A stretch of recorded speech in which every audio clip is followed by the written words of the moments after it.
My dear Shine family members, very good morning. और सबसे पहले, सबसे ज़्यादा और सबसे ज़्यादा ज़ोरदार तरीके से मैं चाहूँगा कि आप सब लोग बोलें एक बार सत्यमेव जयते। एक बहुत छोटी सी वॉइस नोट आप सभी लोगों को मैं दे करके कुछ बातों पर विचार विमर्श मंथन करने के लिए अगला 1.5 से 2 घंटा दे रहा हूँ। शाइन परिवार के वो सारे लोग जो शाइन परिवार साथ खड़े थे बिलीव के साथ कि शाइन गलत नहीं हो सकता, उनके लिए भी, और वो सारे लोग जो बहकावे में आ गए थे उनके लिए भी, और वो सारे लोग जिन्होंने अफवाहें फैलाई उनके लिए भी। हम पर पहला आरोप लगाया गया था कि कंपनी 60,000 करोड़ रुपए लेकर भाग गई और इस बात को कोर्ट में डाला गया, जो कि आज निराधार साबित हो रहा है। हम पर आरोप लगाया गया कि कंपनी पैसे लेकर के दुबई, साउथ अफ्रीका, लंदन वहां पे कारोबार कर रही है, जिसका कोई भी सबूत नहीं पाया गया। सच्चाई से दूर दूर कोई रिश्ता नहीं इसका। हम पर आरोप लगाया गया कि हमने कस्टमर का सारा पैसा हड़प लिया, और जो रिपोर्ट हमारे पास आई उस रिपोर्ट में एक एक पाई पाई का हिसाब है। पाई पाई का हिसाब उसके अंदर दिया गया है कि कौन सा पैसा कहाँ गया है, जिसे देखने के बाद रियली आज मुझे इस बात का एहसास हुआ कि सत्य पराजित नहीं हो सकता है, हताश नहीं हो सकता है, परेशान किया जा सकता है उसे। तो सत्य को परेशान किया गया, पराजित नहीं कर पाए लोग।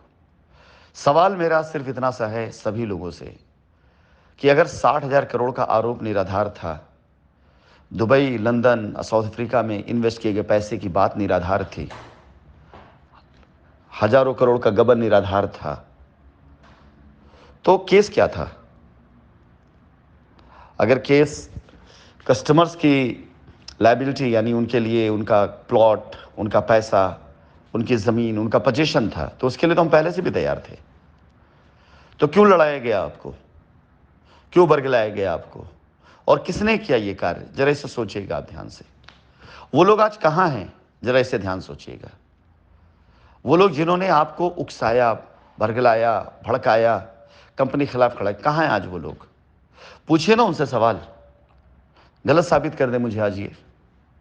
आरोप लगाना बड़ा आसान होता है, आरोप को सिद्ध करना, साबित करना, प्रूफ देना वो बड़ा मुश्किल होता है। सिद्ध कराइए अब इनसे।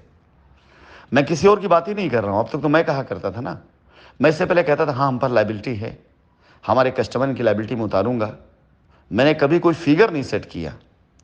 फिगर आप लोगों ने सेट किया 60,000 करोड़ का, और आज फिगर सेट कर दिया जांच एजेंसियों ने 1,000 करोड़ का। 59,000 करोड़ का गैप। कहीं ऐसा तो नहीं कि बीच का 59,000 करोड़ जिन लोगों ने खाया वही लोग कंपनी पर आरोप लगा रहे हों? कहीं ऐसा तो नहीं कि कंपनी के नाम पर जिन लोगों ने हजारों करोड़ रुपए का गबन कर डाला वही तो आरोप नहीं लगा रहे हैं? जांच तो होनी चाहिए, पूरी होनी चाहिए, और एक बार फिर से होनी चाहिए कि भाई ये 59,000 करोड़ का फिगर आया क्यों, कहां से, किसने दिया?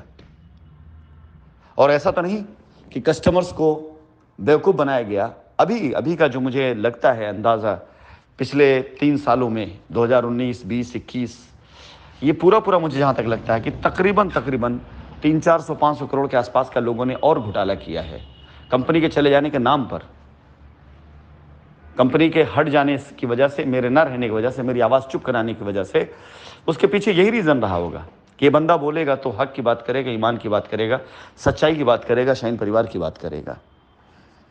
लेकिन आज आप ज़रा सोचिए अगले 2 घंटे तक, मेरी अगली वॉइस नोट आने तक, बहुत इंपॉर्टेंट वॉइस नोट है सभी लोगों के लिए। सोचिए ज़रा अगले 2 घंटे तक कि कहाँ गया 60,000 करोड़ का फिगर, कहाँ गया हजारों करोड़ का गबन, कहाँ गया लंदन, साउथ अफ्रीका, यहाँ का इन्वेस्टमेंट, कहाँ गया सब कुछ? चलिए, बात होती है, और तब तक मुझे लगता है कि आप जवाब मांग चुके होंगे अपने आप से, अपने लोगों से, और उन सभी लोगों से जिन्होंने ये फिगर दिया आपको।